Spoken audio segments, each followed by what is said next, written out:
Hello बच्चों, नमस्कार। स्वागत है आपका अपने परिवार अंकित एजुकेशन अड्डा पर। आज हम बात करने वाले हैं RRB NTPC, RRB group D, RPF के बारे में। ठीक है, सभी क्वेश्चन आपके महत्वपूर्ण हैं, कहीं ना कहीं आपके एग्जाम में ये पूछे जा सकते हैं।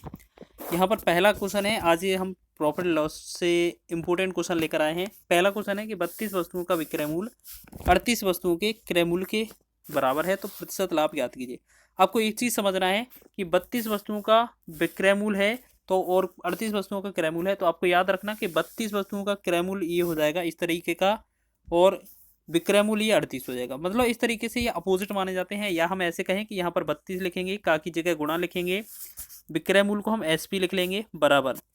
फिर यहाँ पर 38 देखेंगे, 38 लिखेंगे, 38 का की जगह गुणा लगाएंगे, क्रय मूल्य की जगह सीपी लगेंगे। ठीक है, इसमें हम सबसे पहले सीपी और एसपी का अनुपात। सीपी को बोला जाता है क्रय मूल्य, ठीक है, क्रय मूल्य इसे बोला जाता है, और विक्रय मूल्य को एसपी बोला जाता है। ठीक है, अब यहाँ पर एसपी है और इसके नीचे हम सीपी ले आएंगे, तो सीपी यहाँ आ जाएगा, 38 ऊपर ही रहेगा, बटा में ये हो जाएगा हमारा 32। ठीक है, चाहे तो हम इसे और भी काट सकते हैं और इसे काट के छोटा कर सकते हैं। जैसे हम यहाँ काटेंगे तो ये 19 बचेगा, और इसे डिवाइड करेंगे 2 से, इससे 16 हो जाएगा। ठीक, अब हमें क्या कहना है, इन दोनों का अंतर जो होगा वो लाभ या हानि होगा, तो 16 और 19 का अंतर 3 आ जाएगा।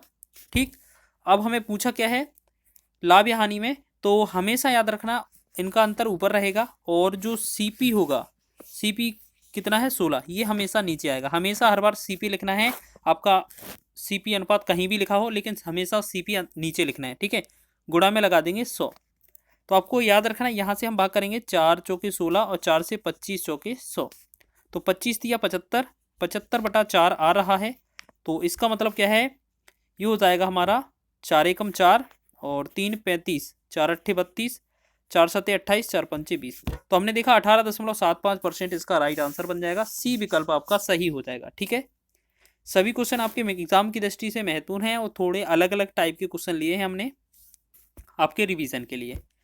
नेक्स्ट क्वेश्चन है आपका, किसी वस्तु की बिक्री पर आरंभिक प्रतिशत लाभ 74% था।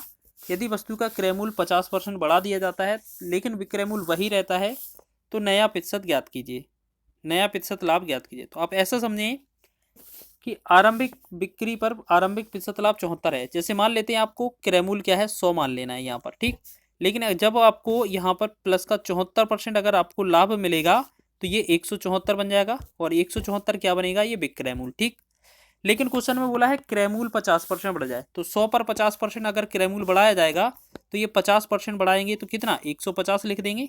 ठीक है, ये आपका 50% बढ़ेगा तो 150 आ जाएगा, ये क्या है आपका सीपी। ठीक, अब सीपी पर अगर आपसे पूछा जाए कि विक्रय मूल्य वही रहे 174 और क्रय मूल्य आपका 50% बढ़ जाए, मतलब 150 हो जाए, तो यहाँ पर लाभ प्रतिशत कितना होगा या हानि प्रतिशत। तो 174 में से 150 घटाएंगे तो ये हमें 24 रुपए का प्रॉफिट हो रहा है, इसका मतलब लाभ हो रहा है। ठीक है, तो 24 लिखेंगे आपका ऊपर। ठीक, और बटा में हमेशा क्रय मूल्य लिखा जाता है, तो क्रय मूल्य आपका 150 है तो 150 लिखेंगे नीचे, गुणा में लगा देंगे 100, और ये हमारा परसेंटेज या प्रॉफिट लॉस प्रॉफिट परसेंट में आंसर हो जाएगा।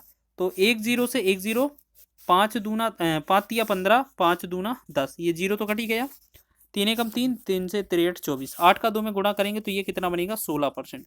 तो 16% हमारा राइट आंसर हो जाएगा, बी ऑप्शन इसका सही हो जाएगा। तो इस तरीके से हम यह क्वेश्चन आसानी से लगा सकते हैं, और हम आगे बढ़ेंगे अगले क्वेश्चन की ओर। अगला क्वेश्चन देखें, लिखा है, एक व्यक्ति ने कुछ फल 30 रुपए में 14 रुपए की दर से खरीदे और उन्हें 20 रुपए में 7 की दर से बेच दिया, उसका लाभ प्रतिशत क्या है।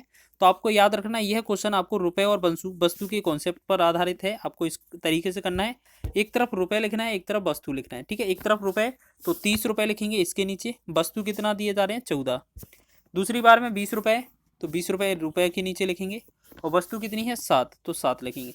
इस तरीके से आपको क्रॉस गुणा करना है, तो 3 से और इससे। ठीक है, तो 20 और 14 का गुणा होगा तो यहाँ पर 14 दूना 28, 280 हो जाएगा, इसे बोला जाता है एसपी। ठीक, जिसमें ये आपका ऊपर वाला गुणा होगा 3 21, ये हो जाएगा 210, इसे बोला जाता है सीपी।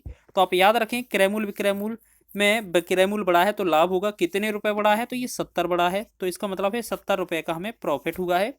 प्रॉफिट परसेंट के बारे में हमसे क्वेश्चन पूछा जाए तो प्रॉफिट जो है वो ऊपर आएगा, बटा में हमेशा क्रय मूल्य, तो ये 210 नीचे आ जाएगा, गुणे में लगाएंगे 100, 10 से 10, 7 एकम 7, 7 तिया 21। आपको पता है 100/3 कितने के बराबर होता है, 33 सही 1/3 या 33.33% के बराबर होता है। ये इतने रुपए का लाभ होगा, तो बी ऑप्शन इसका राइट हो जाएगा। तो ये भी प्रश्न हमने आसानी से लगा लिया है। इसके बाद हम नेक्स्ट क्वेश्चन की बात करेंगे। तो इस क्वेश्चन को देखें। किसी वस्तु को उसके अंकित मूल्य पर बेचने पर एक खुदरा विक्रेता को 18% का लाभ प्राप्त होता है। यदि उस वस्तु पर यदि वह अंकित मूल्य पर 10% की छूट देता है तो उस वस्तु पर वास्तविक लाभ कितना होगा।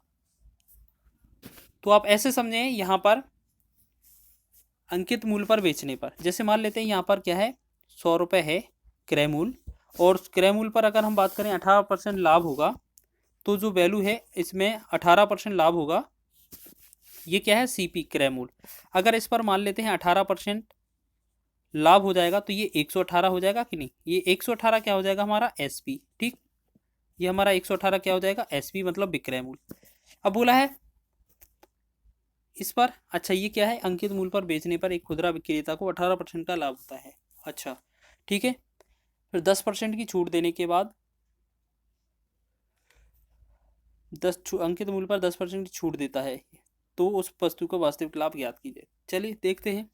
अगर देखिएगा, मान लेते हैं ये वाला जो वैल्यू है 118 हो गया। अब ऐसा माने कि 100 की वैल्यू थी पहले, आपको 18% लाभ पर 118 में दे दी गई है। ठीक है, अब क्या है, इसके बाद क्या किया गया है, 10% की छूट की गई है। तो इसमें अगर हम 10% की छूट करें तो ये जो वैल्यू होगा वो कितना, 90/100 हो जाएगा कि नहीं। तो इसमें हम बात करें, इसमें ये सीपी हो गया मान लेते हैं। तो इसमें ये अगर इस तरीके से समझें कि 18% लाभ पर बेचना है तो ये कितना, 118 में बेचना होगा। लेकिन अगर मान लेते हैं इसे अंकित मूल्य मानेंगे और इस पर अगर हम परसेंट कितना छूट देंगे, क्योंकि अंकित मूल्य पर ही तो बेचना है। अगर ये 18% लाभ लेकर बेचा होगा तो ये विक्रय मूल्य आना चाहिए, लेकिन इसे क्या बोला जा रहा है, अंकित मूल्य। तो हम इसको अंकित मूल्य मानेंगे और इस पर 10% का छूट देंगे तो ये 90/100 वैल्यू प्राप्त हो जाएगा। तो 10 से 10 18 90, यहाँ कितना होगा, यहाँ देखेंगे तो 9 8 72, 9 एकम 9 7 16, और यहाँ पर कितना होगा, और 9 एकम 9। ठीक है, 9 एकम 9 1 10, ये हो जाएगा। ठीक है, अब हमें 10 से भाग करना है तो ये बनेगा 106.2। तो हमने देखा, अगर मान लेते हैं यहाँ पर छूट देकर अंकित मूल्य पर इतना छूट दिया जाता तो इतना बेचा जाता। क्रय मूल्य अगर हम 100 मानते तो कितना, तो आपको ये देखना है 100 से और 106 में, यानी कि 100 से और 106 में .2 में कितने रुपए का लाभ हो रहा है, आपको हो रहा है 6.2 रुपये का लाभ। ठीक है, अगर 6.2 रुपये का लाभ हो रहा है तो अगर हम इसमें बात करें कितने पर, 100 रुपये पर हो रहा होगा, और इसमें गुणा करेंगे 100 से 100 कट जाएगा तो इसमें बनेगा हमारा 6.2% इसका आंसर। तो डी विकल्प इसका राइट आंसर हो जाएगा। ठीक है, तो सभी क्वेश्चन आपके महत्वपूर्ण हैं और एग्जाम में कहीं ना कहीं ये बने थे, रेलवे के एग्जाम में। तो इसी तरीके से आपको कैलकुलेट करना है। अगर वीडियो अच्छा लगा है तो प्लीज़ वीडियो को लाइक करें, शेयर करें। चैनल पर नए हैं तो चैनल को सब्सक्राइब कर लें।